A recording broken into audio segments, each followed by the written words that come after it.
Thank you, Minister Farrell, for joining us in Xinhua. Relations between Canberra and Beijing have shown signs of improvement as Australia's exports to China hit a record high in March, and several Australian enterprises and associations have confirmed their participation in the 6th China International Import-Export. So what do you think of the positive signs, and where is China-Australia relationship headed? Look, I'm very pleased that after a period of instability that we are now stabilising our relationship between Australia and China. This last 12 months has been a record year for trade between Australia and China, but we think we can do better. We can increase and improve that trade. My trip here at the invitation of Minister Wang Wentao is to do exactly that. China's tourism and consumption have been firing on all cylinders during the just concluded May Day holiday. So what do you think of China's economic revival for Australia and the world? Look, that's very good news for Australia, and it's very good news for the world.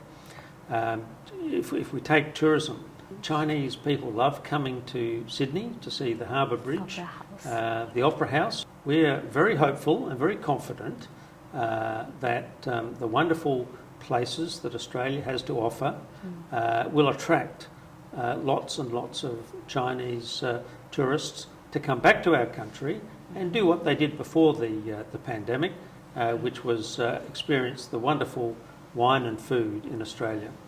Australia forecasts first annual budget surplus in 15 years, partly due to the economic revival of China. And also China is Australia's largest trading partner, and Australia is among the major suppliers of commodities for China. So is economic decoupling from China viable for Australia? No, Australia doesn't want to decouple from China. What Australia wants to do is to improve our trading relationship with China. We want to expand our trading relationship with China. But you've mentioned our surplus. One of the reasons that we were able to come into surplus was, in fact, the terrific terms and trade that we have received over the last 12 months. Now, how do we build on that? How do we keep those surpluses coming? Well, we expand our trade. That means more trade with China. What areas could the two sides further collaborate, such as cultural exchange, environment protection, and new energy? What do you think? Look, all of those will be very important projects for the future.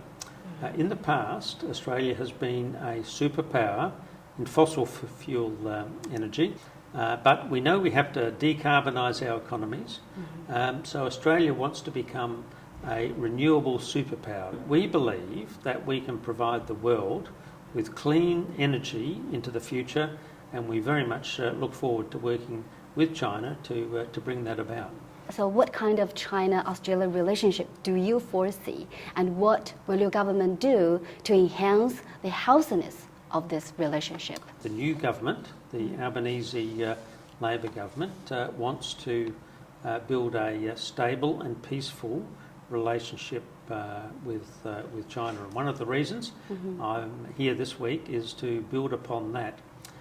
It's been 50 years this month since the first Australian Trade Minister came to China. He was a Labor Minister, just like me. So we have a long history of good relations with China. We want to build on the past so that we have a better relationship into the future.